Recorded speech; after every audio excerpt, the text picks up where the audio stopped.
Hello बच्चों, कैसे हाल चाल है बेटा। तो इस समय बज रहा है मॉर्निंग का 5 o'clock और मैं हूँ आपके साथ टेंसर के अगले वीडियो के लिए। तो बच्चों, टेंसर के बहुत सारे वीडियो अपलोड हो चुके हैं, तो प्लेलिस्ट पे जा करके टेंसर के सारे वीडियो बेटा देखिए। टेंसर की अलग प्लेलिस्ट है और प्लेलिस्ट में आपको और भी बहुत से बीएससी एमएससी लेवल के मैथ्स के टॉपिक मिलेंगे। 11th 12th करीब करीब आईआईटी लेवल से पूरा मैंने अपलोड कर दिया है, क्योंकि बहुत से कंपटीशन जो बच्चे देते हैं उनमें 11th 12th भी आते रहते हैं। बहुत से कंपटीशन जो आप लोग फेस करते हैं उसमें 11th 12th के सिलेबस भी आते हैं। तो वहाँ से जा कर के 11th 12th को पढ़िए और मस्त रहिए। पूरा मैथ्स आपको मिलेगा 11 से लेकर के एमएससी तक। बीएससी एमएससी लगातार अपलोड कर रहे हैं नए नए टॉपिक, कोई टेंशन नहीं लेना। तो बच्चों, टेंसर के अगले वीडियो में आज हम लोग क्रोनिकल डेल्टा के बारे में कुछ और इन्फॉर्मेशन लेंगे। आपको याद है हम लोगों ने एक वीडियो पहले भी पढ़ा था, शायद स्टार्टिंग से थर्ड या फोर्थ वीडियो रहा होगा, मुझे याद नहीं, देखना जा करके।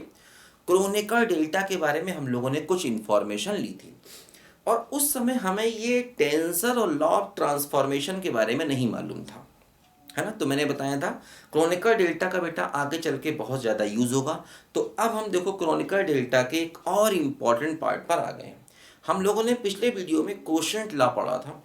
कोशेंट लॉ कहता है अगर कुछ क्वांटिटीज़ हैं उनका किसी वेक्टर के साथ में इनर प्रोडक्ट एक टेंसर है, तो वो क्वांटिटी खुद भी एक टेंसर होगी। याद है आपको।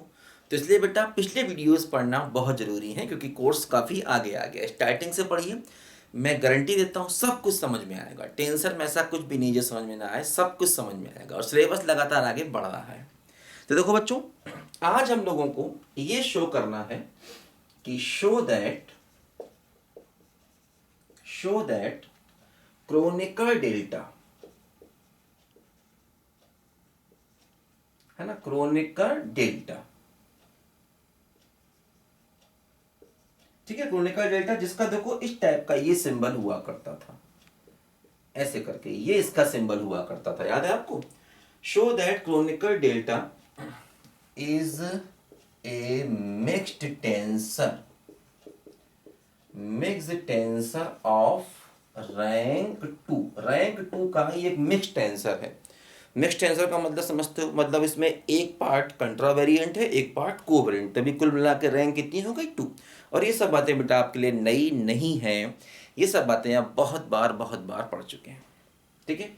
यूजिंग यूजिंग कोशेंट लॉ का यूज देखो हमें करना है।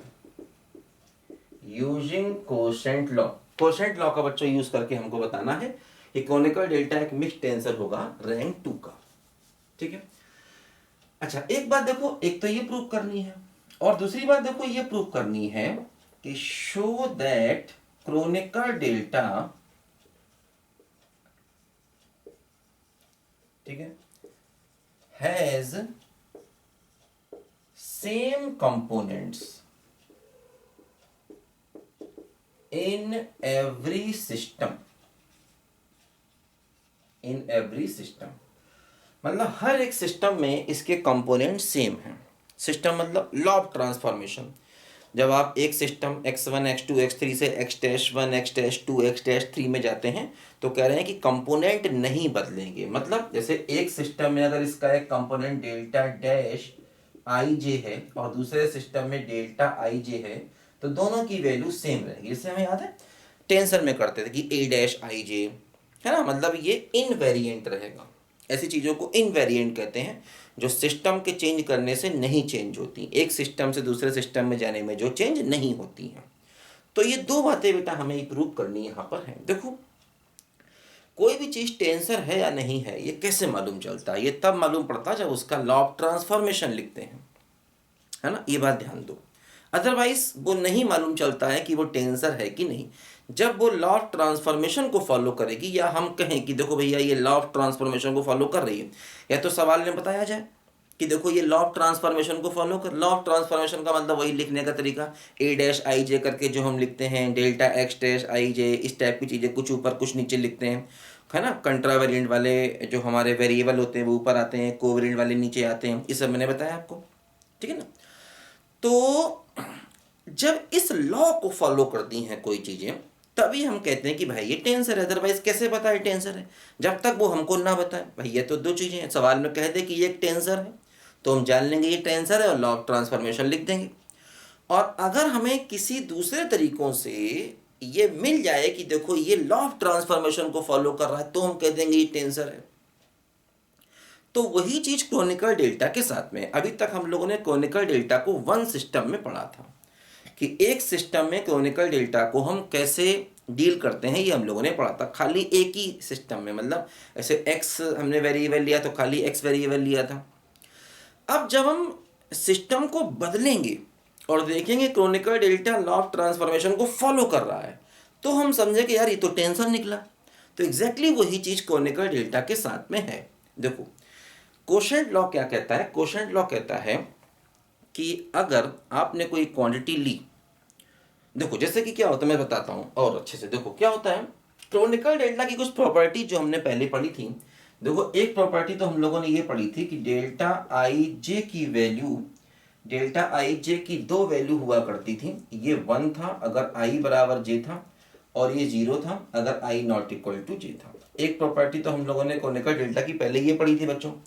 फिर देखो एक प्रॉपर्टी क्रोनिकल डेल्टा की बेटा हम लोगों ने ये भी पढ़ी थी कि डेल आई जे को ये लिख सकते हैं डेल एक्स आई अपॉन डेल एक्स जे। देखो जब हम ये पढ़ रहे थे तो यहाँ पर ये लॉ ऑफ ट्रांसफॉर्मेशन जैसी कोई बात नहीं थी, क्योंकि यहाँ पर सिंगल वेरिएबल, देखो ऊपर भी एक्स है ऊपर नीचे भी एक्स है, ये बात ध्यान रखना। लॉ ऑफ ट्रांसफॉर्मेशन की बात तभी आती जब ऊपर एक्स डैश हो नीचे एक्स हो, या ऊपर एक्स हो नीचे खाली एक्स डैश हो, तब लॉ ऑफ ट्रांसफॉर्मेशन की बात आती है। अभी तो सिंगल वेरिएबल में ही। अब सिंगल वेरिएबल कुछ भी हो सकता है। देखो ऐसा भी हो सकता है कि फॉर एग्जांपल अगर ऐसे है, इसको देखो ऐसे भी लिख सकते हैं कि del X dash I upon del X dash J. देखो दोनों तरफ एक्स एक्स है, दोनों तरफ एक्स डैश है। टेंसर में क्या होता है, एक ऊपर एक्स डैश होगा एक एक्स होगा, या ऊपर एक्स होगा नीचे एक्स डैश होगा, तब वो जाके टेंसर या वेक्टर की बात करते हैं। यहाँ पर देखो दोनों में ही एक्स है, यहाँ दोनों में एक्स डैश है ना। एक प्रॉपर्टी ये पढ़ी थी। फिर देखो बच्चों हम लोगों ने एक प्रॉपर्टी यहाँ पर क्रोनिकल डेल्टा की ये भी पढ़ी थी कि हम इसको ऐसे भी लिख सकते हैं। अच्छा यहाँ पर आप वेरिएबल कुछ भी ले लो, जैसे यहाँ एक्स लिया एक्स डैश लिया, आप कुछ भी ले लो। जैसे मान लो डेल्टा आई जे है, आप यहाँ पर ऐसे ले लो डेल वाई आई अपॉन डेल वाई जे, कोई वेरिएबल ले लो, है ना। लेकिन सेम सिस्टम के वेरिएबल होने चाहिए। जैसे ऊपर भी एक्स है तो नीचे भी एक्स, ऊपर भी एक्स डैश तो नीचे भी एक्स डैश। ये हम लोगों ने पहले पढ़ा था, ये आप पुराने वीडियो देखेंगे वहां मैंने आपको ये बातें समझाई थी, इनके प्रूफ वगैरह भी किए थे। फिर देखो बच्चों एक प्रॉपर्टी हम लोगों ने ये भी पढ़ी थी ऐसे करके कि अगर कभी भी डेल आई जे अपने पास है और आपने ए के आई लिया, अब देखो यहाँ पर ये दोनों अगर सेम है तो इसको हम ए के जे लिख सकते हैं। ये भी हम लोगों ने प्रॉपर्टी पढ़ी थी कि देखो जैसे इसका एक ऊपर का नीचे का सफिक्स सेम है तो इसको ऐसे लिख सकते हैं। अच्छा ऐसा भी हो सकता है कि ये दोनों सेम हो जाए। अगर ये दोनों सेम हो जाए तब भी देखो हम लोगों ने ऐसा करके पढ़ा था कि डेल आई जे है मान लो, और मान लो ए जे और एल है तो इसको हम ए आई एल भी लिख सकते हैं। ऐसा भी हम लोगों ने पढ़ा था, ठीक है। अच्छा तो देखो जैसे ये जो प्रॉपर्टी है ये देखो बिल्कुल वही इनर प्रोडक्ट की तरह कुछ कुछ लग रही है हमको कि एक कंट्रा वेरिएंट और एक को वेरिएंट सेम है। तो इसी प्रॉपर्टी से अगर हम ये लिखें मान लो कि डेल आई जे, है ना, मान लो एक क्वांटिटी है, हम नहीं जानते ये टेंसर है, मान लो ये क्वांटिटी है और इसको हमने एक वेक्टर के साथ में लिया यू जे के साथ में। अब ये क्या हो गया, एक वेक्टर। मान लो ये एक वेक्टर है, मान लो ये एक वेक्टर है, ठीक है, मान लो ये एक वेक्टर है और कंट्रा वेरिएंट वेक्टर है, वन रैंक का वेक्टर है, ये वन रैंक का वेक्टर है, कंट्रा वेरिएंट वेक्टर है। तो हम इससे सेम प्रॉपर्टी हेल्प से देखो ये लिख सकते हैं, ये दोनों सेम है तो खाली डेल आई बचेगा, है ना, ये दोनों सेम है, सॉरी खाली यू आई बचेगा, यू आई खाली बचेगा। जैसे यहाँ पर देखो खाली ये दोनों सेम है तो ए के जे बचा, ये दोनों सेम है देखो यहाँ पर तो ए आई एल बचा। यहाँ पर भी देखो ये यू जे है और अगर ये दोनों सेम है तो यू आई बचेगा। तो इसी से हम ये प्रॉपर्टी लिख सकते हैं इसकी, बात समझे। तो देखो इस प्रॉपर्टी को अगर हम देखें तो मान लो ये एक वेक्टर है, वेक्टर का मतलब वन रैंक का टेंसर, है ना, ये मान लो एक वेक्टर है। तो देखो ये भी एक वेक्टर मिल गया, वेक्टर का मतलब एक टेंसर मिल गया। और ये क्या है, देखो इनर प्रोडक्ट है किसका, इस क्वांटिटी का। इसकी देखो ये एक वेरिएबल यहाँ पर सेम है, एक सफिक्स सेम है, एक कंट्रा वेरिएंट और एक कोवेरिएंट सेम होता है, तभी हम उसको इनर प्रोडक्ट बोलते हैं। तो यहाँ पर देखो ये इनर प्रोडक्ट है, तो मतलब ये हमने वेक्टर लिया है, जानबूझकर लिया है ना। यहाँ पर हमने एक वेक्टर को जानबूझकर ये लिया है। तो अगर हम एक वेक्टर लें और एक क्वांटिटी लें और आंसर देखो एक वेक्टर आ गया, मतलब आंसर एक टेंसर आ गया, तो अपना जो क्वोशंट लॉ ये कहता है कि अगर कोई क्वांटिटी है उसका तुम एक वेक्टर से इनर प्रोडक्ट ले लो और आंसर एक टेंसर आ जाए। अब देखो भाई ये आंसर एक वेक्टर आया, वेक्टर भी तो टेंसर है ना, वेक्टर का मतलब टेंसर ऑफ रैंक 1 है ना, वेक्टर का मतलब टेंसर ऑफ रैंक 1, तो ये रैंक 1 का टेंसर है एक्चुअली, है ना। तो इसका मतलब ये क्वांटिटी भी अब हमारी टेंसर हो गई। तो यहां से ये प्रूव हो गया कि delta I J is a tensor, और डेल्टा आई जे अगर टेंसर है तो अब ये लॉ ऑफ ट्रांसफॉर्मेशन को फॉलो कर देगा। बस समझे, अगर डेल्टा आई जे एक टेंसर है, यहां से प्रूव हो गया, हमें कुछ करना नहीं पड़ा, क्वोशंट लॉ ने खुद ही हमको बता दिया। बस आपको इतना लिखना है कि if we take a vector है ना and multiply inner take inner product with delta, then we get again a vector और टेंसर, तो हमको फिर से एक टेंसर या वेक्टर मिल जाता है। Hence we can say that delta I J is a tensor, है ना। अगर हम एक वेक्टर को लें और उसका इनर प्रोडक्ट इसके साथ में लें, क्योंकि क्वोशंट लॉ यही कहता है अगर आप किसी क्वांटिटी का एक वेक्टर के साथ में इनर प्रोडक्ट ले रहे हैं और आंसर फिर से एक टेंसर आ जाए, टेंसर मतलब एक वेक्टर आ गया, वो भी टेंसर ही है, ये भी देखो एक वेक्टर है, कंट्रावेरिएंट वेक्टर है, वन है ना, वन कंट्रावेरिएंट वेक्टर है, ये भी वन कंट्रावेरिएंट वेक्टर है। तो इसका मतलब डेल्टा आई जे भी एक टेंसर होगा, यहां से हम इसको कह सकते हैं, क्योंकि ऐसा हो रहा है। ऐसा क्यों हो रहा है, क्योंकि ये प्रॉपर्टी है, किसकी प्रॉपर्टी है, ये प्रॉपर्टीज अपनी क्रोनिकल डेल्टा की होती हैं, हम जानते हैं। अच्छा, अब अगर ये टेंसर है तो इसका मतलब अब ये टेंसर का ट्रांसफॉर्मेशन लॉ फॉलो करेगा। मतलब अब हम चाहें तो ऐसे लिख सकते हैं, जैसे डेल्टा डैश आई जे है, मान लो, है ना, मान लो डेल्टा डैश आई जे है फॉर एग्जाम्पल, ठीक है, ऐसे हमने इसको लिखा। तो अगर ये मान लो डेल्टा डैश आई जे है, तो इसको देखो हम ऐसे करके लिख सकते हैं, डेल्टा अल्फा बीटा, वही अपना ए डैश आई जे वाला सिस्टम। ए डैश आई जे होता है, इधर आप ए अल्फा बीटा लेते हैं, फिर आप क्या करते हैं, यहाँ पर देखो एक कंट्रा वेरिएंट है, तो del X dash I upon del X alpha ले लेंगे, एक कोवेरिएंट है तो del X beta upon del X dash J ले लेंगे, क्योंकि कंट्रा वेरिएंट वाला आई है तो आई वाला ऊपर, और ये देखो कोवेरिएंट है, ये वाला एक्स नीचे, और ये कोवेरिएंट है वन, तो वन कोवेरिएंट एक्स वाला ऊपर और ये वाला नीचे। ये तरीका होता है लिखने का टेंसर को, है ना। तो अगर ये टेंसर है तो ये इस लॉ को फॉलो करेगा। मतलब उस समय हम टेंसर जानते नहीं थे, तो हमने ये बेसिक प्रॉपर्टीज पढ़ी थी, अब हम टेंसर समझे और क्वोशंट लॉ समझे, तो हमने देखा कि अरे वाह, डेल्टा के पास तो ये भी प्रॉपर्टी है। तो मतलब अगर आप डेल्टा की इस प्रॉपर्टी को लेंगे, है ना, तो अब हमें यहाँ पर डेल्टा का एक नया फॉर्म सामने मिला कि भाई डेल्टा तो एक टेंसर निकला एक्चुअली, इसलिए उसको पहले पढ़ा गया था। हर चीज़ जो हमने पहले पढ़ी थी बेटा उसकी रिक्वायरमेंट होगी। तो जरा यहाँ तक इसको लिखो पहले ध्यान से,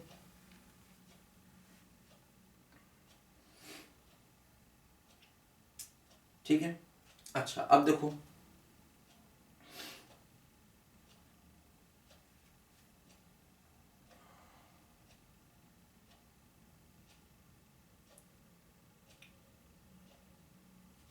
देखो अब हमने यहाँ पर ये तो प्रूव कर दिया कि ये डेल्टा जो है एक टेंसर है ना, कुछ करना नहीं पड़ा, बस हमने ये लिखा और इससे रिजल्ट निकल गया, कुछ ऐसा और करना नहीं पड़ा, क्योंकि ये रिजल्ट ही बता रहा है बाय क्वोशंट लॉ कि डेल्टा एक क्या हो गया, टेंसर हो गया, और हमें कुछ करना नहीं पड़ा।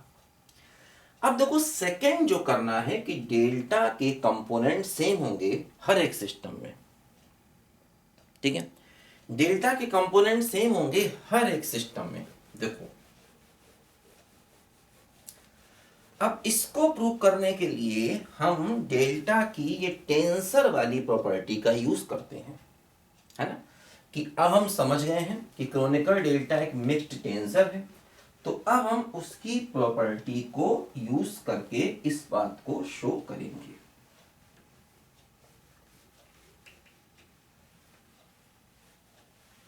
देखो कैसे, अब हमें इसको प्रूव करना है। देखो इसके लिए क्या करेंगे, सिंस क्रोनिकल डेल्टा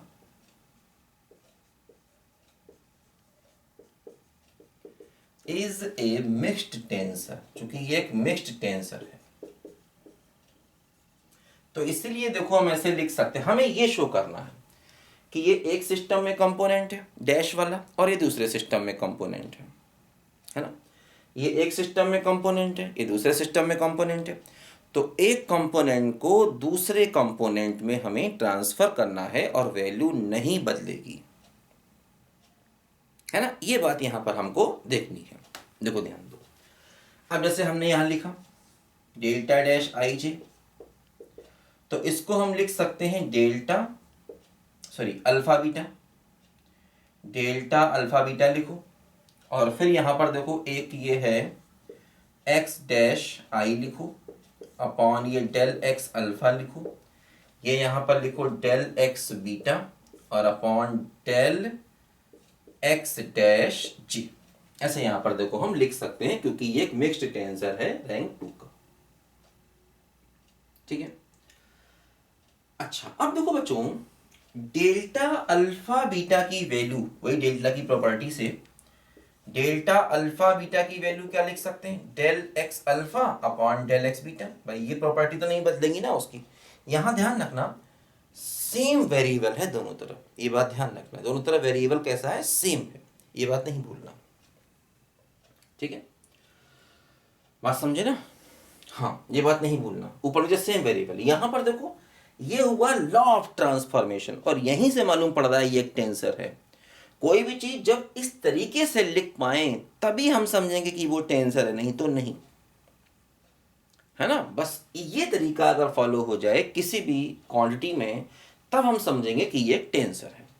अच्छा अब देखो ये वैल्यू इसकी यहां पर लिख दी जाए डेल्टा अल्फा बीटा की, तो delta X alpha, delta X beta और delta X dash I, delta X alpha, delta X beta, delta X dash G, है ना। अब देखो बच्चों यहां पर ध्यान दो, क्या होगा कि हम लोग इसको इससे काट सकते हैं मतलब वही अपना एक टाइप का चेन रूल है ये, है ना भाई, एक टाइप का चेन रूल है। इस चेन रूल में क्या होता है कि मान लो अगर हमारे पास डी वाई डी एक्स है तो इसको ऐसे लिख सकते हैं डी वाई डी टी और into D T Y D X, वही चीज है। इसको ऐसे माना जाए कि भाई डी टी काट दिया, कोई फर्क नहीं पड़ने वाला, ये बिल्कुल वही चीज है और कुछ नहीं।